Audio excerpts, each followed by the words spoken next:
جانب سے فیصلہ سنا دیا گیا ہے، سیاستدانوں کی نااہلی تاحیات نہیں ہوگی۔ سپریم کورٹ نے فیصلہ 6-1 سے سنایا۔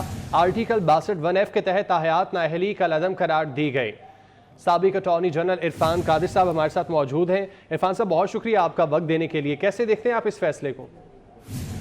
یہ فیصلہ بالکل صحیح ہے، اور یہ فیصلہ تو آج ہوا ہے۔ میں نے تو بہت سال پہلے کہہ دیا تھا کہ یہ پاناما کے کیس کا فیصلہ بالکل غلط ہے، اور تاحیات نااہلی جو ہے یہ کانسٹیٹیوشن میں ہے ہی نہیں، اور اس میں کوئی منطق نہیں ہے، کوئی قانونی اس کی تشریح صحیح نہیں کی گئی، بلکہ قانونی تشریح تو کیا، آئین کو بدل دیا گیا تھا، پاکستان کے قانون کو بدل دیا گیا تھا، اور اس لیے میں سمجھتا ہوں کہ یہ بڑی زیادتی تھی جو اس وقت کی سپریم کورٹ نے کی تھی، اور آج سپریم کورٹ نے اس کو ری وزٹ کر کے ایک بہت بڑی جو تلافی تھی اس کا، یعنی نقصان جو کیا تھا اس نقصان کی تلافی کی ہے انہوں نے اتنے سالوں کے بعد، اور یہ ضروری ہے کیونکہ اس طرح کے اقدامات سے پاکستان سپریم کورٹ کا جو امیج جو کہ ٹارنش ہوا تھا اب کم از کم وہ بحال ہوگا۔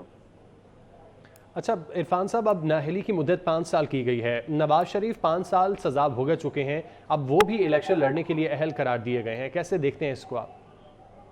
یہ 5 سال بھی غلط ہے، 5 سال بھی نہیں ہونی چاہیے، ہو ہی نہیں سکتی اس طرح سے، کیونکہ یہ سپریم کورٹ کو تو اختیار نہیں ہے نا، یہ اختیار آئین میں دیا گیا ہے الیکشن کمیشن کو کسی کو نااہل کرنے کا، اور اس کا ایک مخصوص طریقہ ہے جو کہ آئین میں دیا گیا ہے۔ بہرکیف جہاں تک نااہلی کا تعلق ہے وہاں پہ انہوں نے اب اس کو 5 سال کہا ہے، لیکن یہ تو ایسی چیز ہے جو کہ ڈٹرمن ہی نہیں ہو سکتی، کیونکہ اگر آپ دیکھیں تو ایک طرف تو پاناما کیس ہے جہاں پہ کہ تاحیات نااہلی کا ذکر کر دیا گیا، اور کچھ اور کیسز ہیں جہاں پہ کہ تاحیات نااہلی کا ذکر کر دیا، لیکن اس کے برعکس اشفاق فاقوانی جو ہے اس کو یہ بھول گئے ہیں بڑی جلدی۔ وہاں پہ تو سپریم کورٹ نے کہا تھا کہ یہ جو 62(1)(f) ہے اس کا تو تعین ہی نہیں ہو سکتا، یہ تو پروویژن ایسا ہے جس کا کہ کوئی یعنی کوئی یارڈ اسٹک ہی نہیں ہے کہ ڈٹرمن کیسے ہوگا یہ سارا، تو یہ اس طرح کی چیز ہو ہی نہیں سکتی ڈٹرمن۔ تو وہ والا جو فیصلہ تھا وہ سپریم کورٹ نے بہت سال پہلے کیا تھا، اور اس فیصلے کو نظر انداز کر کے تو بعد میں جو فیصلے تھے جو کہ کم ججز کے تھے تو انہوں نے یہ فیصلہ تاحیات نااہلی کا دے دیا۔ تو میں سمجھتا ہوں کہ آج جو سپریم کورٹ نے کیا ہے یہ بہت ضروری تھا۔ اس طرح کے اور بھی فیصلے ہیں وہ بھی ان کو ری وزٹ کرنے پڑیں گے آنے والے دنوں میں۔ ساتھ ہی رہیے گا، senior anchor person Gharida Farooqi صاحبہ نے بھی ہمیں جوائن کیا ہے۔ بہت شکریہ آپ کا وقت دینے کے لیے۔ غریدہ فاروقی صاحبہ، آپ کیسے دیکھتی ہیں اس فیصلے کو؟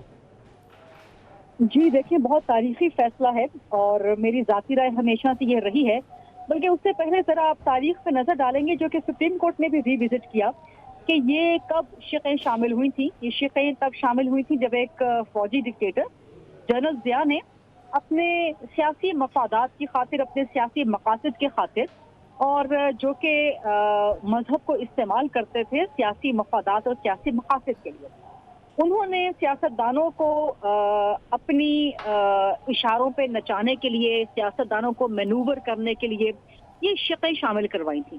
اور جس طرح سے سپریم کورٹ نے کہا کہ صادق اور امین صرف نبی اکرم صلی اللہ علیہ وسلم کی ذات ہو سکتی ہے، ان کے علاوہ اور کوئی نہیں ہو سکتا، اور اس کے علاوہ جن کو لقب دیا نبی کریم صلی اللہ علیہ وسلم نے صدیق کا، وہ صادق و امین کے ساتھ ہو سکتے ہیں، ان کے علاوہ کوئی ہستی نہیں ہو سکتی۔ تو یہ تو آپ کا ایک اسلامک کانسیپٹ ہے جس پہ بطور مسلمان ہر ایک کا کامل ایمان ہے۔ تو اسی کانسیپٹ کو سامنے رکھتے ہوئے کوئی عام بشر، کوئی عام فرد اس معیار کی خاک کو بھی نہیں چھو سکتا۔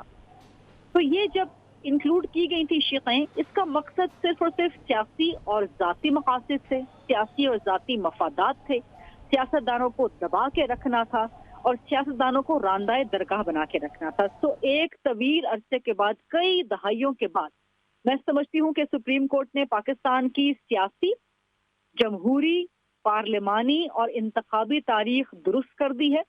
اس پہ چیف جسٹس قاضی فائز عیسیٰ لائق تحسین ہے، تمام بینچ لائق تحسین ہے، 6-1 سے فیصلہ آیا ہے، میجورٹی کا فیصلہ ہے۔ یہ تو بڑا زبردست فیصلہ ہے، اور سیاستدانوں کو آئندہ کے لیے وہ دروازہ بند ہو گیا جہاں اپنے سیاسی مقاصد اور مفادات کے لیے سیاستدانوں کو نااہل کروائے جانے کا سلسلہ ہو، اور کسی بھی سیاسی یا ذاتی مقاصد اور مفادات کے لیے